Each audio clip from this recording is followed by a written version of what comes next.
दोस्तों नमस्कार। एक बार फिर से आप सभी का आपके अपने चैनल क्रैक कंपटीशन एरा पर स्वागत है। आज हम इस वीडियो में देखेंगे प्रमुख झीलें भारत की, जिसका ये पार्ट 2 है और जिसमें हम देखेंगे झील और प्रदेश, और ये सारी झीलें ट्रिक के माध्यम से हम कवर करेंगे। तो आइए दोस्तों शुरू करते हैं पहले झील से कि पहला झील है सांभर झील, और यह कहाँ से संबंधित है?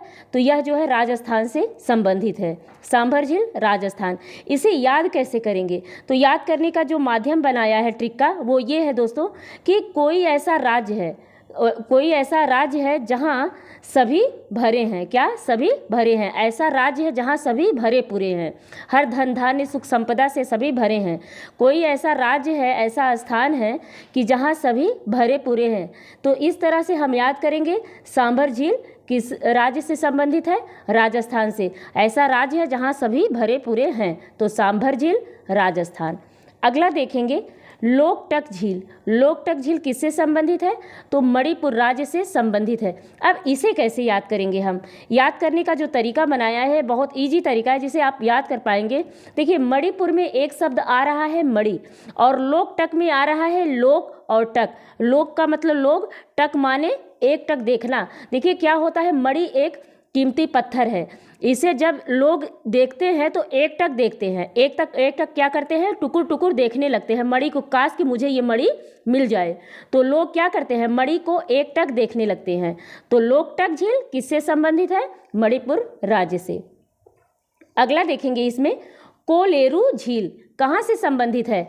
आंध्र प्रदेश से संबंधित है कोलेरू झील। अब इसे कैसे याद करेंगे? तो याद करने का जो तरीका है वो इस तरह से है कि देखिए, आंध्र प्रदेश में जो एक शब्द आ रहा है आधा, आंध्र का आधा मैंने बनाया है, और कोलेरू झील, कोलेरू का मैंने एक कोल का मैंने बनाया है कॉल, फोन कॉल। तो जैसे क्या हुआ कि कोई फ़ोन कॉल आया, आते आते वो कॉल आधे पे रुक गया। क्या हुआ? कोलेरू झील का मतलब मैंने बनाया है आंध्र प्रदेश से संबंधित है। कोई कॉल आ रही थी, आधे पर रुक गई। कोई कॉल आ रही थी, आधे पर क्या हो गई? रुक गई। तो कोलेरू झील आंध्र प्रदेश। कॉल आ रही थी, क्या हो गई? आधा कॉल आते आते रुक गई, यानी कि आधा कॉल आते आते रुक गई। तो इस तरह से होगा कोलेरू झील वो आंध्र प्रदेश से संबंधित है। कोलेरू झील कहाँ से संबंधित है? आंध्र प्रदेश से। अगला इसी में देखेंगे हम लोनार झील किससे संबंधित है? किस राज्य से? तो महाराष्ट्र से संबंधित है लोनार झील। अब इसे याद कैसे करेंगे? इसका ट्रिक क्या है? तो जो महाराष्ट्र है, अब देखिए महाराष्ट्र का मतलब है महान राष्ट्र। महा से महान, राष्ट्र तो है ही अपने आप में राष्ट्र।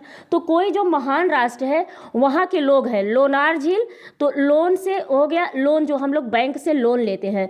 तो जो महान राष्ट्र होते हैं, महान राष्ट्र के लोग क्या करते हैं? लोन कम लेते हैं। क्या करते हैं? लोन नहीं के बराबर लेते हैं या कम लेते हैं। तो महान राष्ट्र के लोग क्या करते हैं? लोन कम लेते हैं। देखिए दोस्तों, सिर्फ यह एक ट्रिक है, और ट्रिक का एक उद्देश्य है कि आप सभी को किसी भी तरह का जो क्वेश्चन है वो याद कर पाएँ और आप एग्जाम हॉल में उसे 100% सही करके आए। तो यह एक ट्रिक मात्र है, और इसे आप कोई भी अन्यथा मत अर्थ निकालिएगा। तो महाराष्ट्र जो एक राज्य है, वहाँ के लोग क्या हैं? लोन, वहाँ महान राष्ट्र है तो वहाँ के लोग क्या करते हैं? लोन कम लेते हैं। क्योंकि महान राष्ट्र है ना, तो महान राष्ट्र के लोग क्या करते हैं? लोन कम लेते हैं। तो लोनार झील किससे संबंधित हो गई? महाराष्ट्र से। अगला देखेंगे इसी में। इसमें अगला है दोस्तों कि सूरजताल झील किस राज्य से संबंधित है? तो जो सूरजताल झील है वह हिमाचल प्रदेश से संबंधित है। अब इसे याद कैसे किया जाएगा? इसे याद करने का ट्रिक है, देखिए सूरजताल में एक शब्द आ रहा है सूरज, सूरज आ रहा है। तो सूरज क्या करता है? सूर्य की किरणें निकलती है ना, तो सूरज की जो किरणें हैं, जब वह हिमाचल में एक हिम आ रहा है ना, हिम माने बर्फ, जब सूर्य की किरणें हिम पर चलती हैं, क्या करती हैं? हिम पर चलती हैं, तो वहाँ के जितने तालाब वगैरह हैं सब चमक उठते हैं। क्योंकि सूरज की किरणें जब हिम पर चलती हैं तो बर्फ जो है चमकने लगता है।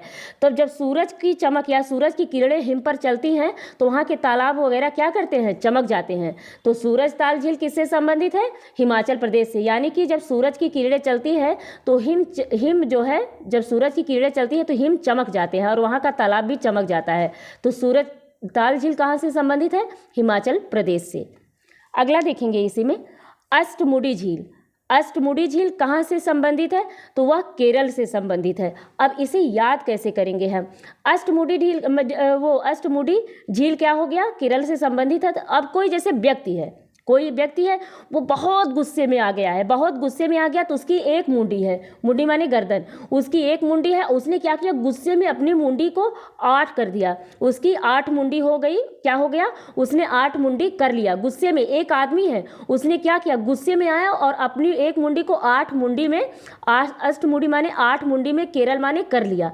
अष्टमुडी माने 8 मुंडी, केरल माने कर लिया। एक आदमी गुस्से में आया, अपनी एक मुंडी को 8 मुंडी में कर लिया। तो अष्टमुडी झील कहाँ से संबंधित है? तो केरल से संबंधित है। अगला प्रश्न इसी में देखेंगे, चिल्का झील कहाँ से संबंधित है? तो चिल्का झील जो है ओडिशा से संबंधित है। चिल्का झील कहाँ से?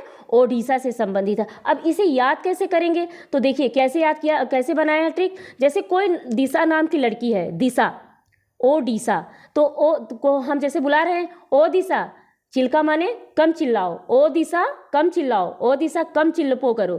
तो ये हो गया ना ट्रिक कि कम चिल्लाओ, ओ दिशा कम चिल्लाओ। तो चिल्का झील किससे संबंधित है? ओडिशा से। चिल्का झील ओडिशा से संबंधित है। अगला इसी में देखेंगे वेम्बनाड झील। वेम्बनाड झील केरल से संबंधित है। किस राज्य से? केरल से संबंधित है। अब इसे याद करने का ट्रिक है कि केरल में देखिए एक शब्द आ रहा है रल, तो के का एक मात्रा मैंने रा पे लगा दिया, तो ये हो गया रेल। केरल का रेल बना दिया। रेल, जब रेल की क्या होती है? नाद, नाद माने आवाज़, नाद माने क्या होता है? आवाज़। जब रेल की आवाज़ आती है तो बड़ी बेकार लगती है। क्या होता है? बेम्ब से बड़ी बेकार लगती है, या बेम्ब से आप बेकार बना लीजिए। जब रेल की नाद होती है तो बेकार लगती है। क्या? जब रेल की नाद होती है तो बेकार लगती है। तब क्या लगता है? खराब लगता है, बेकार लगता है। तो रेल की नाद होने से बेकार लगता है।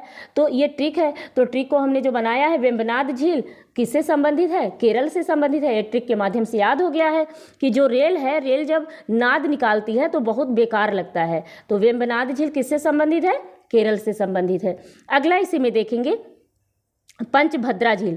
पंचभद्रा झील किससे संबंधित है? तो यह राजस्थान से संबंधित है। अब इसे भी याद करने का वही तरीका है दोस्तों कि कोई स्थान है जो वहाँ का राज्य है, वह राज्य जो है 5 राजाओं से क्या है? भरा है। पंच माने 5, भद्र माने इसमें एक रार है तो भरा है। कोई राज्य है वह 5 राजाओं से क्या है? भरा है। राजस्थान पंचभद्रा झील, यानी कि कोई राज्य है वह क्या है? पंचभद्रा, यानी 5 राजाओं से भरा है। तो पंचभद्रा झील किससे संबंधित है? राजस्थान से संबंधित है। कोई राज्य है वह क्या है? वह 5 राजाओं से भरा है। तो पंचभद्रा झील कहाँ से संबंधित है? राजस्थान से। अब अगला देखेंगे इसी में उपवन झील। उपवन झील कहाँ से संबंधित है? तो उपवन झील दोस्तों महाराष्ट्र से संबंधित है। अब इसे याद कैसे करेंगे उपवन झील को? तो देखिए मैंने पहले बताया था ना, महान राष्ट्र के लोग क्या करते हैं? लोन कम लेते हैं। लोन माने लोनार झील, महाराष्ट्र माने महान राष्ट्र माने महाराष्ट्र। तो महान राष्ट्र के लोग, अब देखिए क्या यहाँ पे क्या ट्रिक है उपवन झील के लिए महाराष्ट्र में जो है, तो जो महान राष्ट्र वाले होते हैं वो क्या करते हैं? वो पर्यावरण के प्रति बहुत ज़्यादा सजग और सतर्क होते हैं। तो वो क्या करते हैं? जो महान राष्ट्र के लोग होते हैं, जो अपने यहाँ के पवन बहती है या वन होते हैं, पवन या वन के प्रति बहुत ज़्यादा संवेदनशील होते हैं, बहुत सुरक्षित रखना चाहते हैं। तो जो महान राष्ट्र के लोग होते हैं वह पर्यावरण के प्रति बहुत सचेत होते हैं और अपने यहाँ के वन और पवन को वो सुरक्षित रखना चाहते हैं। तो उपवन झील किससे संबंधित है? महाराष्ट्र से। अगला इसी में देखेंगे देवताल झील। देवताल झील जैसे कि मैंने बताया था, जिस शब्द के अंत में ताल आ जाएगा वह उत्तराखंड से हो जाएगा। लेकिन दोस्तों 95% शब्दों में ऐसा कहा था, क्योंकि अभी आपने ऊपर देखा था सूरज ताल एक झील है, वह कहाँ पे है? तो वह हिमाचल प्रदेश में है। तो देवताल जो हो गया, देवताल, भीमताल, सात ताल, इस तरह के जो शब्द आएंगे वो उत्तराखंड से संबंधित होंगे। लेकिन केवल 95% मामलों में 5% मामला ऐसा हो सकता है कि ऐसे शब्द का किसी दूसरे राज्य से संबंधित हो। तो जैसे सूरज ताल मैंने बता दिया, तो देवताल झील कहाँ से संबंधित है? क्योंकि उत्तराखंड देवों की भूमि कहा जाता है, तो देव यहाँ आया है। तो देवताल झील किससे संबंधित है? उत्तराखंड से संबंधित है। आइए दोस्तों इसी से संबंधित हम कुछ प्रश्न देख लेते हैं ताकि और भी क्लियर हो जाए ये सारी ट्रिक। तो जो इसमें दोस्तों पहला प्रश्न है वह है वेम्बनाड झील किस राज्य में अवस्थित है। अब इसे याद करने का तरीका क्या था, मैंने कहा था ना कि पहले इसमें ऑप्शन क्या था, महाराष्ट्र है, तमिलनाडु है, केरल है, उत्तर प्रदेश है। तो वेम्बनाड झील किस राज्य में स्थित है, मैंने कहा था ना रेल आई तो रेल ने क्या किया, रेल की आवाज़ बेकार थी। रेल की आवाज़ कैसी होती है, बेकार होती, कान फाड़ू होती है। तो रेल किससे बन गया, केरल। वेम्बनाड, नाद माने आवाज़, तो रेल की आवाज़ कैसी होती है, बेकार होती है। तो वेम्बनाड झील किस राज्य से में अवस्थित है, तो केरल में अवस्थित है। अगला प्रश्न देखेंगे, लोकटक झील किस राज्य में अवस्थित है। इसका जो ऑप्शन है सिक्किम, नागालैंड, असम, मणिपुर। तो लोकटक झील मैंने कहा था ना, लोग जब मणि को देख लेते हैं, क्योंकि मणि बहुत कीमती होता है ना, तो लोग क्या करते हैं, एक टक देखने लगते हैं। क्या करते हैं लोग, एक टक देखने लगते हैं। तो लोकटक झील मणिपुर। अगला प्रश्न देखेंगे, आंध्र प्रदेश में निम्नलिखित में से कौन सी झील अवस्थित है। अब इसे याद करने का तरीका जो बताया था अभी देख लेते हैं। पहले इसमें ऑप्शन है उपवन झील, पंचभद्रा झील, कोलेरू झील और अष्टमुदी झील। तो आंध्र प्रदेश में मैंने क्या बताया था, आधी कॉल आकर के रुक गई। क्या बताया था, आधी कॉल आई और रुक गई, आधी कॉल आकर के रुक गई। तो कॉल आकर के रुक गई माने कोलेरू, कोलेरू झील। आधी माने आंध्र, तो आंध्र प्रदेश में जो झील है वह कौन सी है, कोलेरू झील स्थित है। आधी कॉल आके रुक गई, तो आंध्र प्रदेश में कौन सी झील है, कोलेरू झील है। अगला प्रश्न देखेंगे, राजस्थान में निम्नलिखित में से कौन सी झील अवस्थित है। तो राजस्थान में अब देखेंगे क्या मैंने बताया था, पहले इसका ऑप्शन देख लेते हैं, लोनार झील, पंचभद्रा झील, उपवन झील या इनमें से कोई नहीं। तो राजस्थान में क्या भरा है, राजस्थान एक ऐसा स्थान है जहाँ 5 राजाओं से भरा हुआ है। पंचभद्रा ऐसा स्थान जो 5 राजाओं से भरा हो, पंचभद्रा। तो राजस्थान में कौन सी झील है, 5 राजाओं से भरा हो माने पंचभद्रा। तो राजस्थान की झील का नाम है पंचभद्रा झील। अगला प्रश्न देखेंगे इसी में, सूरज ताल झील किस राज्य में अवस्थित है। क्या बताया था, सूरज की किरणें जब निकलती हैं तो क्या करती हैं, वह हिम पर जब चलती हैं, जब सूरज की किरणें हिम पर चलती हैं तो वहाँ का सारा तालाब खिल उठता है सूरज की किरणों की चमक से। तो सूरज की किरणें किस पर चलती हैं, सूरज की किरणें जब हिम पर चलती हैं तो क्या होता है, वहाँ का तालाब खिल उठता है। तो सूरजताल झील किस राज्य में अवस्थित है, तो सूरजताल झील हिमाचल प्रदेश में अवस्थित है। ये रहा दोस्तों ट्रिक के माध्यम से पार्ट 2 झील। अब अगले टॉपिक में हम कुछ अलग टॉपिक ले आएंगे ताकि आपको ट्रिक के माध्यम से याद कराएंगे और आप इसे याद करके अपनी परीक्षा में अच्छा करेंगे। तब बहुत जल्द आपसे एक नए वीडियो के साथ मिलेंगे, तब तक के लिए नमस्कार दोस्तों।